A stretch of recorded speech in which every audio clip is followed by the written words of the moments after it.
My brothers and sisters, we are human beings. It is only natural and normal that sometimes we feel very happy and sometimes we feel sad. So when we are happy, we need to ask ourselves, what is it that has made us happy? If it is the relationship you have with Allah subhanahu wa ta'ala, that is something everlasting. If it is something material connected to this world, remember it is temporary, and a day will come when Allah will test you by reversing it. It has to be. So Allah subhanahu wa ta'ala has said clearly that if you are given and bestowed something, it is not a guarantee that that item will remain with you. وَلَنَبْلُوَنَّكُمْ بِشَيْءٍ مِّنَ الْخَوْفِ وَالْجُوعِ. In a verse in Surah Al-Baqarah, Allah explains, we will definitely test every single one of you with some of fear, with some of hunger, and with several different types of loss. It's a long verse, but what I want to look at today is, when we are sad, what exactly do we need to do?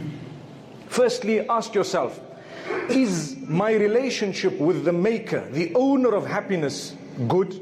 Is it intact? Is it proper?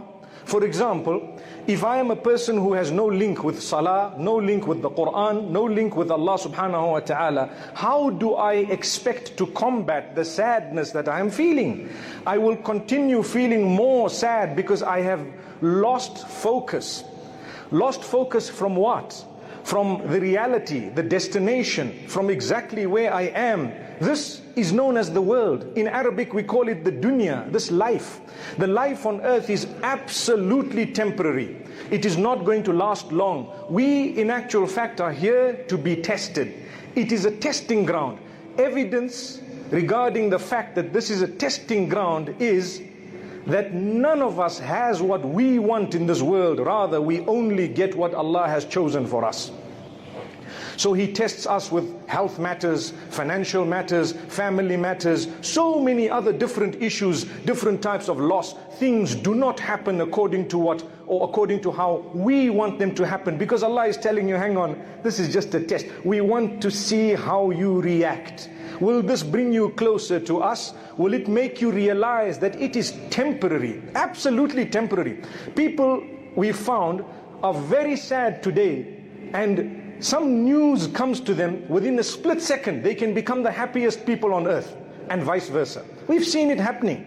So this is Allah. He is the one who gives you glad tidings. You become so excited after you were so sad, and you can become so sad after you believed you had everything on earth. This is Allah's plan. Do not lose focus. It is Allah. However, like I said, when you are sad, the first question you have to ask yourself, how is my relationship with Allah?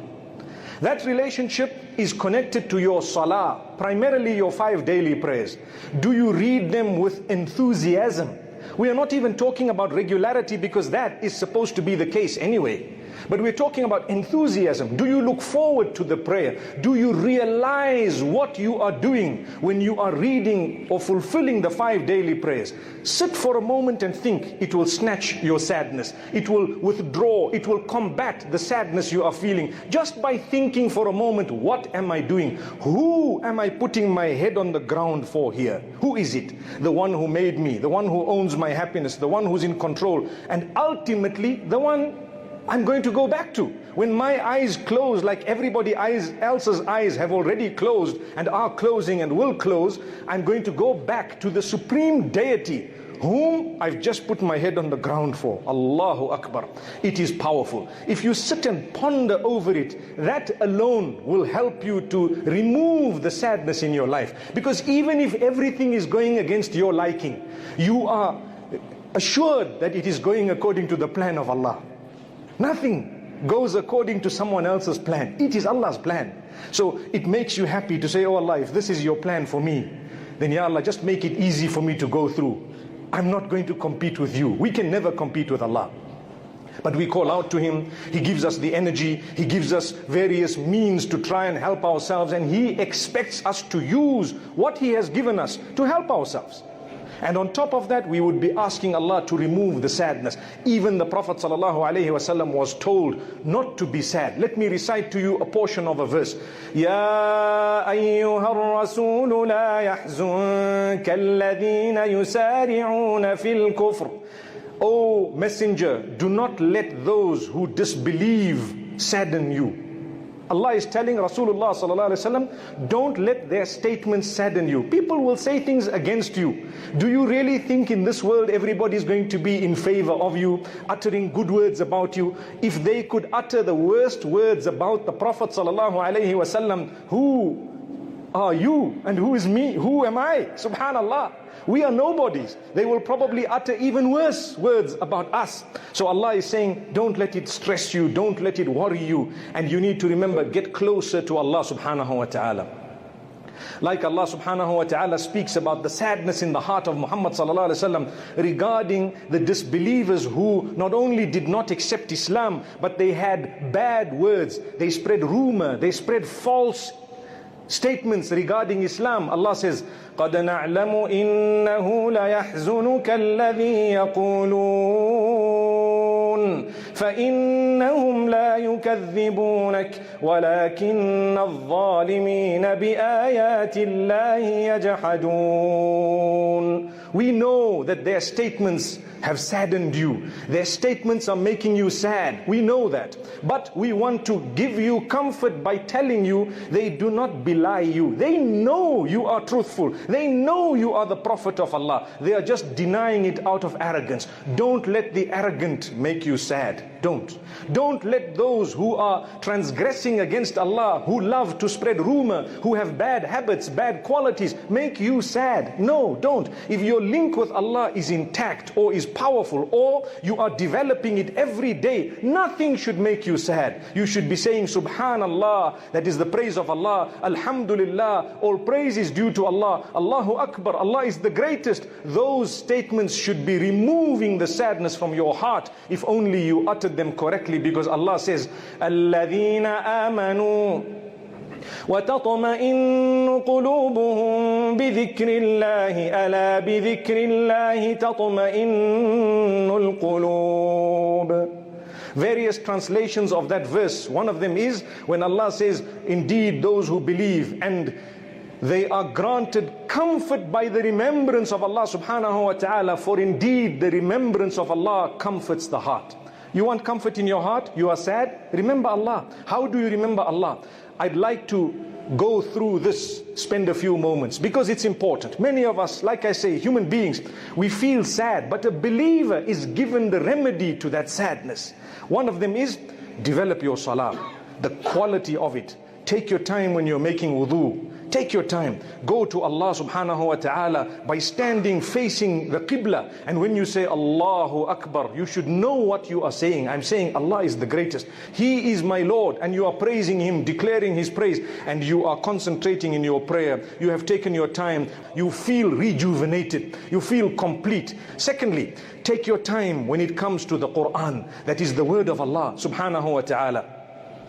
يا أيها الناس قد جاءكم موعظة من ربكم وشفاء لما في الصدور. Allah addresses all mankind saying, O people, indeed a reminder or a warning has come to you from your Maker, and a cure for the diseases of the heart. One of them is sadness.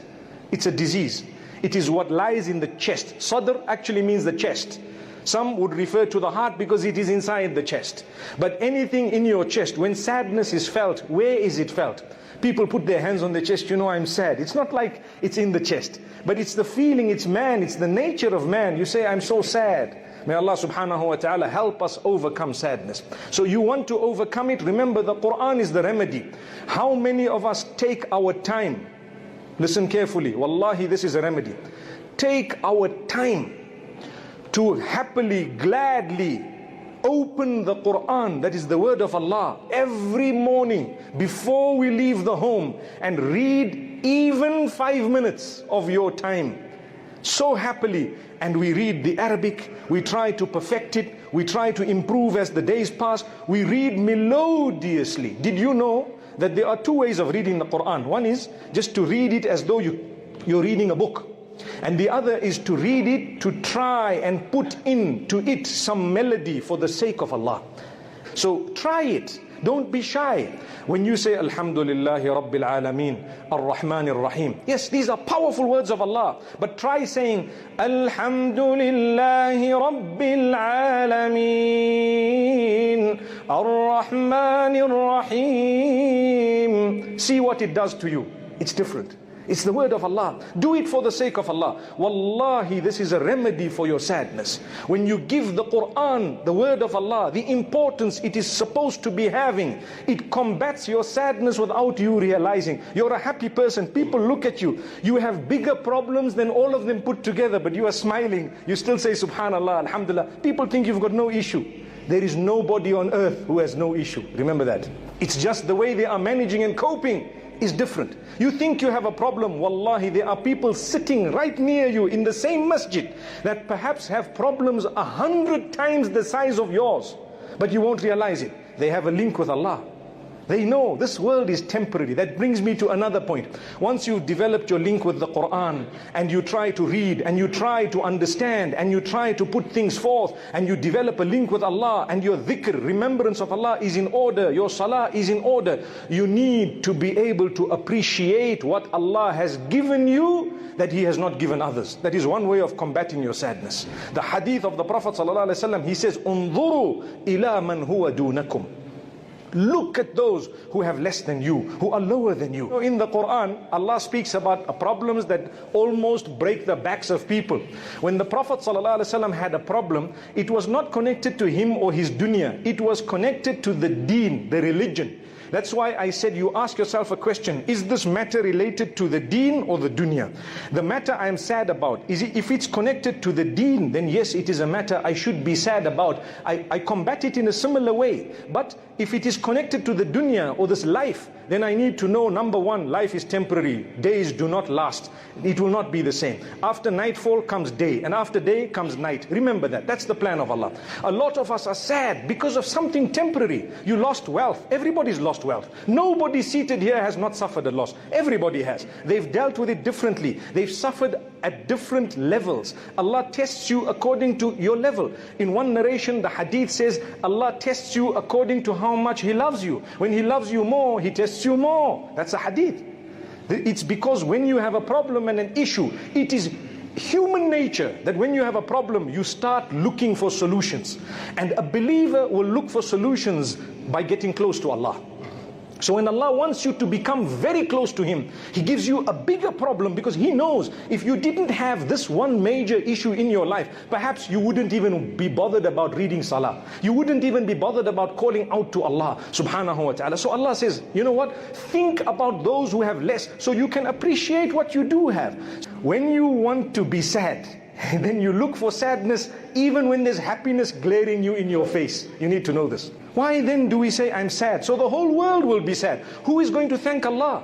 You cannot say I am sad because Allah has taken away something material from me. You have to say Alhamdulillahi ala kulli hal. I praise Allah upon all conditions. Wa a'udhu billahi min hali ahli nar. I seek Allah's protection from one condition, and that is the condition of those who shall be cast into hellfire. Besides that, Alhamdulillah. Something happens, Alhamdulillah. All conditions. May Allah subhanahu wa ta'ala help us. Another very important way of combating sadness, my beloved brothers and sisters, is to look at the creatures of Allah.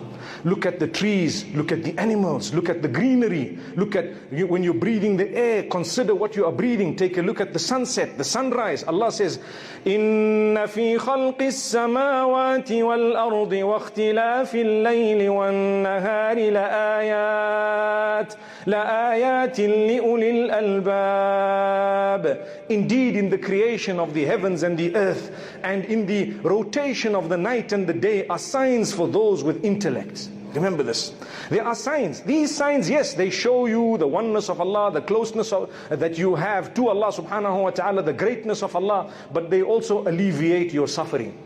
There are many signs. This is why when a person is stressed, sometimes those counselors will tell you, go and take a look at the greenery, sit and watch. You see the water, you see the horses, you see a beautiful scene. What does it do to you? It de-stresses you.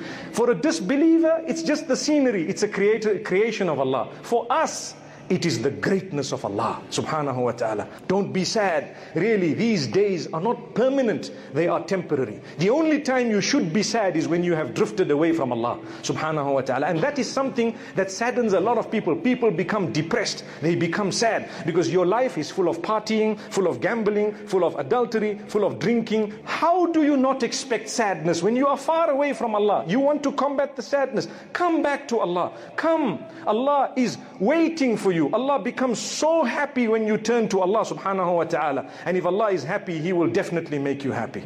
My brothers and sisters, remember, sadness is something that you can do much about. And the evidence of it, when Allah subhanahu wa ta'ala tells Muhammad sallallahu alayhi wa sallam, do not be sad at this and do not be sad at that. You know, when Abu Bakr as-Siddiq radiallahu anhu was with Muhammad sallallahu alayhi wa sallam in the cave. So he was with Muhammad sallallahu alayhi wa sallam and he was saddened slightly.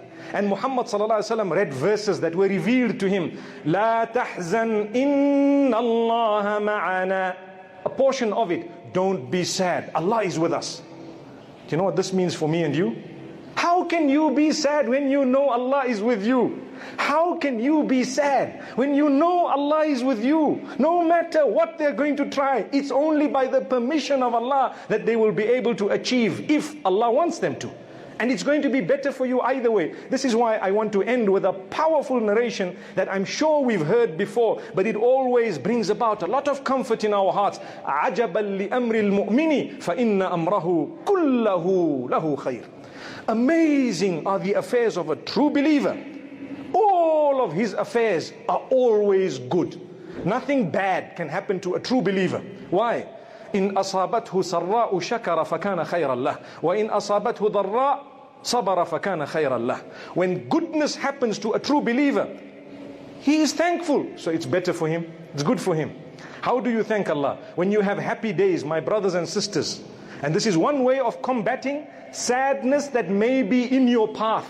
When you have happy days, get close to Allah. Don't wait for the sad days to quickly turn to Allah. Although that is okay, but it's not good enough. The hadith says, تَعَرَّفْ إِلَى اللَّهِ فِي الرَّخَاءِ يَعْرِفْكَ فِي الشِّدَّةِ. Get close to Allah in days of ease. And you find in days of difficulty, Allah will be very close to you. You won't even feel. You will carry on. So the hadith says, when sadness overtakes a believer, sorry, not sadness, when something bad, you know, darra means something harmful, hurtful, something that is perhaps not to your liking, overtakes a believer, he is patient. He bears sabr. He knows the reward with Allah. And so therefore it is better for him. This is why his affairs are amazing. Goodness happens, he is thankful. Bad happens, he is patient. But he's never upset with Allah. He's never angry. He's always smiling. He's always remembering Allah. Subhanallah, alhamdulillah. These are the words, these are the actions that will alleviate the sadness that we feel sometimes as human beings, because a true believer is always taught the method of earning closeness to Allah subhanahu wa ta'ala, by which all your sadness will be taken away. May Allah subhanahu wa ta'ala grant us happiness in this dunya as well as in the next. We hope you will continue to enjoy our content. Don't forget to subscribe.